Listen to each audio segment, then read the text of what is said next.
Welcome to the Sigma Data Apps Conference. Today I'm very excited to present Sigma and Databricks together and how these two technologies can be used to build data apps. Getting into our agenda today, we're going to do some brief introductions. We will then have a Sigma Data App Showcase. Then we're going to cover data apps architecture with Sigma, or why Sigma on Databricks is good for data applications. And then finally, we're going to get into the future of data applications. To go ahead and kick off introductions, my name is Mitch Ertl. I'm a Senior Partner Solutions Architect here at Sigma, specializing in Databricks.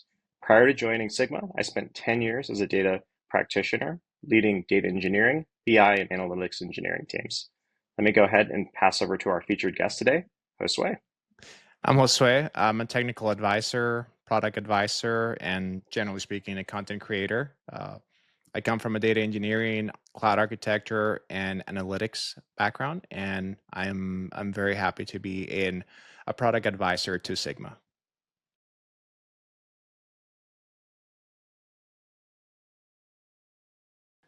I'm here with Greg Kraleski, who is a product manager at Databricks as part of Databricks' money team. Greg, what is the importance of tagging, especially around pipelines and pipeline-related cost? Yeah, when it comes to customers understanding and managing their costs, something we call FinOps, tagging ends up being a crucial building block that everything else is built upon. What I've tended to see is that companies that haven't invested in tagging get blocked sometime down the line when they're trying to organize, understand costs, do attribution, or take optimization efforts. And tagging is a lot of work. It's complicated. You have to figure out how to get tags applied on everything, how to get the accuracy level up. And I think for most people, it's a game of completion. How much of that can you get in place? How accurate can you get it versus the time you're investing in it? As a company gets larger in their cloud spend or their spend on Databricks, you start to see them invest more in tagging. There's even some dedicated, tag management applications, or I've seen companies invest in homegrown solutions. But it all goes to that, getting the tagging in place so you can make good decisions. And I think anything that can help reduce the effort to get you there will, sort of pay dividends in the long run of the cost management you're able to put into place on top of those taggings. Tagging helps you understand the details of your cloud bill. But what happens when not everything is properly tagged and you have unidentified pipeline cost? This proof of concept application that uses both the power of Sigma apps as well as a tasteful amount of AI is one of the ways that you could address that problem. Let's see what we have here. 3 jobs that we have no idea what they're about. About 44% of the time that we're using compute, the finance team doesn't know what it is going toward. And then we have some general cost information. Then we have this pie chart that categorizes our lakehouse spend by department, and the bar chart to tell us the trend over time. Notice all of the nulls. We have no visibility as to what department those costs should be attributed to. So let's fix that. And let's use Gen AI from Databricks as well as Sigma to do just that. We go to the Modified tab so we can address our tagging issues. As we all know, LLMs can hallucinate. So think of this as our human-in-the-loop portal for addressing those tagging issues. Go to the job approval workflow. These are our untagged pipelines. We will amend this job or pipeline. Based on our custom LLM model, we receive some suggestions for what the environment should be, as well as for the department. For this demo, we use pipeline metadata, including tables that are written to inside of that workflow and comments or descriptions of those tables available through the Unity catalog. We confirm that we are good with those suggestions, or perhaps we override them. This pipeline is good to go. With that done, let me show you another pipeline to see why human in the loop is important. With our custom build classification function, you can see that the environment answer is not a valid one. But we could override it if we wanted to. I won't classify this one for the sake of this demo. Now let's add the right tags for this second pipeline. Quick note, everything that we built here is only adding these tags within Sigma. You could, however, leverage Databricks' API for workflows to update the tags directly inside of Databricks as well. Sigma's piece here, though, will help keep track of those costs retroactively. Now let's look at our updated numbers. 1 on tag pipeline instead of 3, down to 32% instead of 44% on tag job runs, and our costs are still the same. Now, as you can see, we've gained much more granular level understanding of our costs at both the environment and the department level.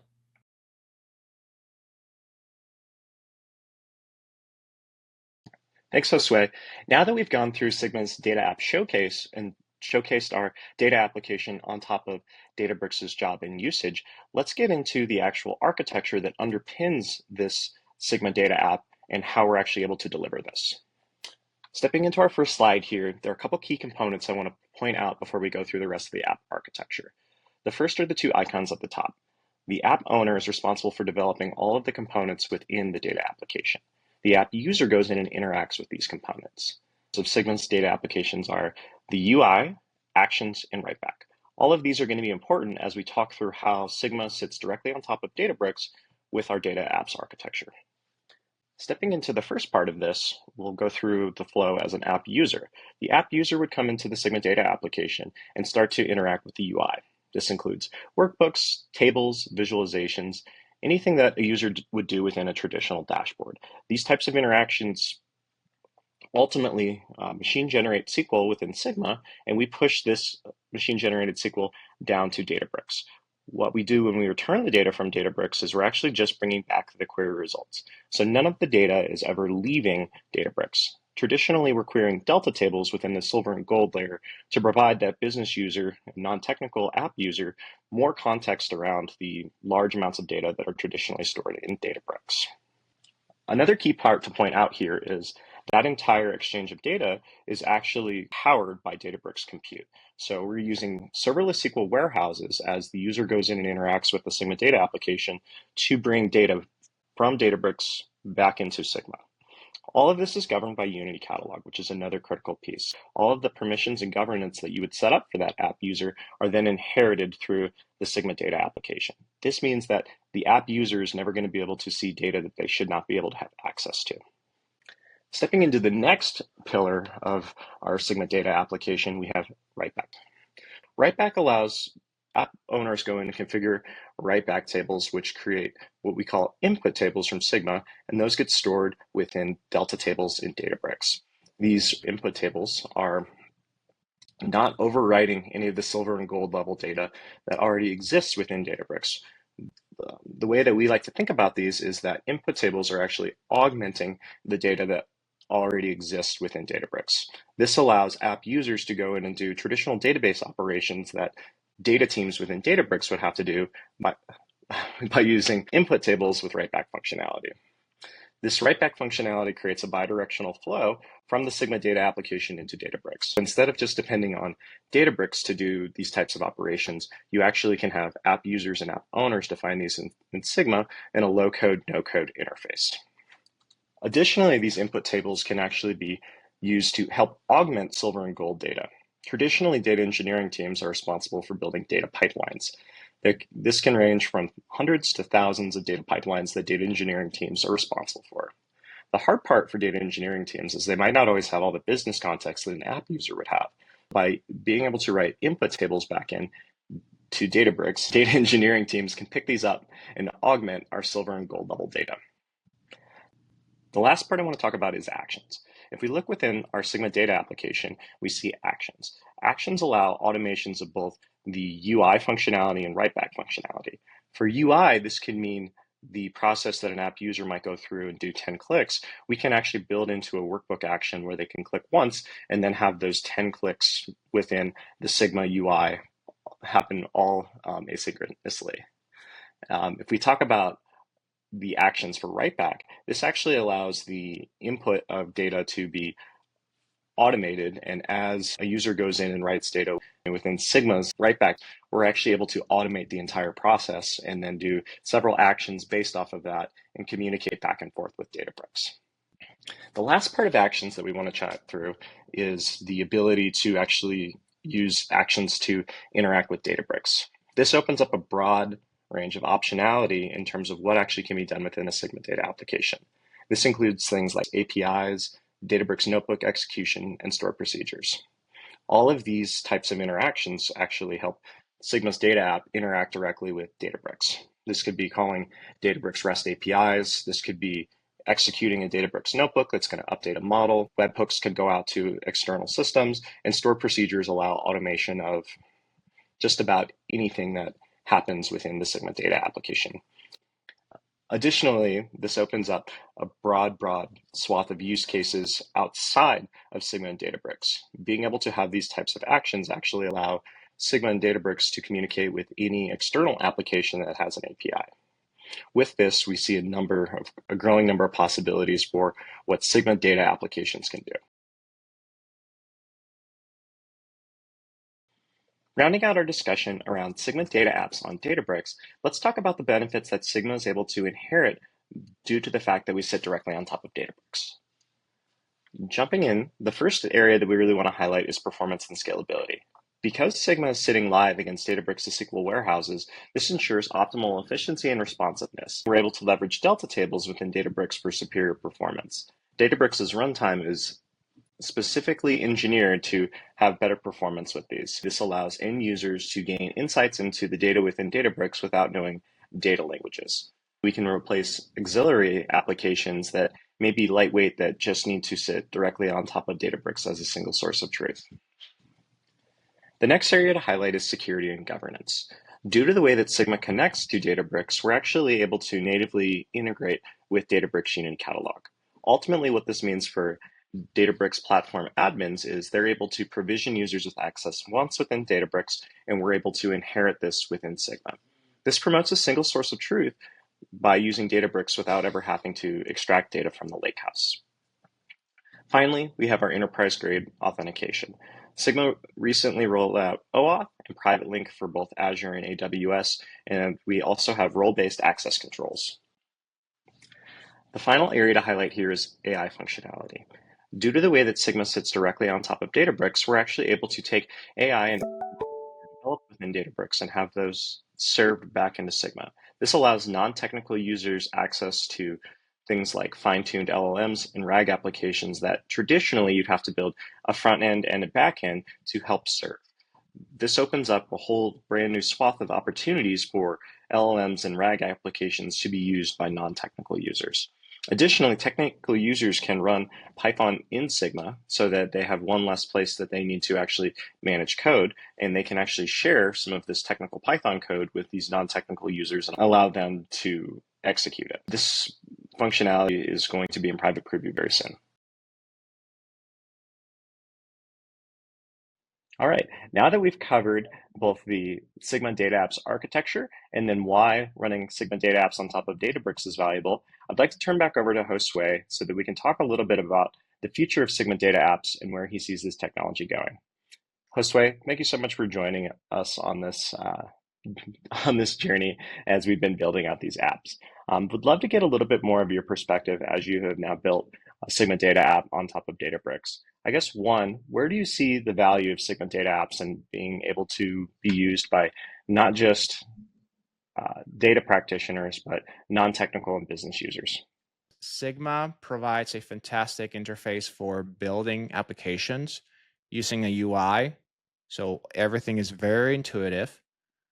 But instead of trying to reinvent the wheel when it comes to like the compute components or the AI, it fully leverages what Databricks has built or other cloud providers as well. But in this particular case, what Databricks has built. So it uses the SQL serverless compute, which is very powerful, uses Databricks' LLM models that it has available, the AI classification features that it has available.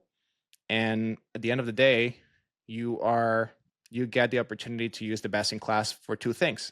that building experience, along with the beautiful visualizations that Sigma offers, and the full power of Databricks that I forgot to mention is connected to all of your data in the Unity catalog. So I think it's a great partnership between the two companies in this regard.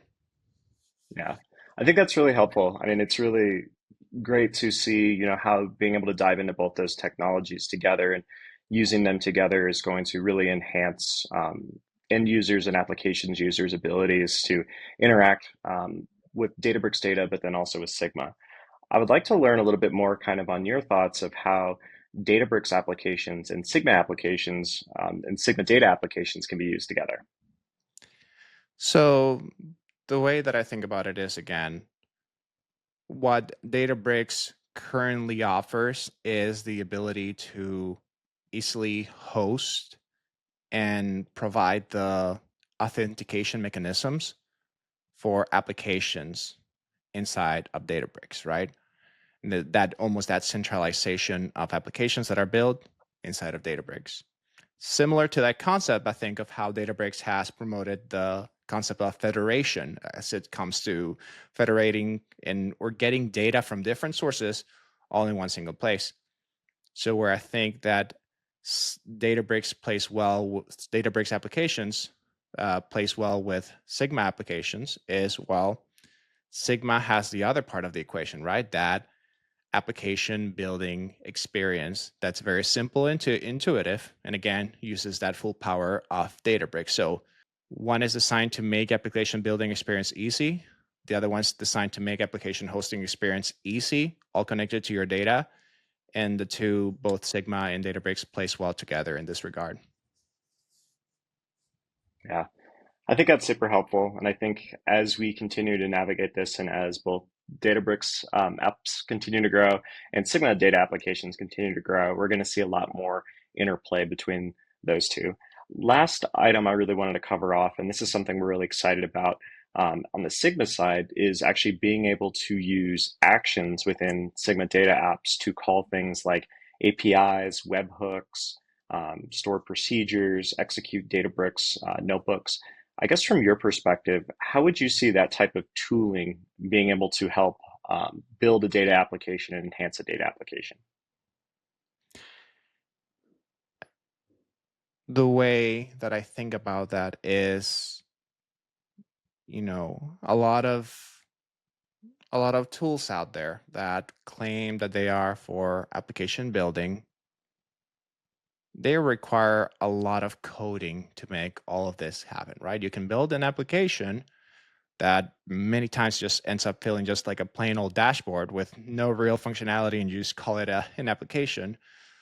But what Sigma is doing by having all of these features is really the ability to go beyond that dashboard and actually use functionality that you're like, hey, I can actually replace a piece of software with this. I can replace my supply chain planning solution with this. I can perhaps change some of my accounting systems based on what Sigma is able to offer and the power behind the scenes of Databricks.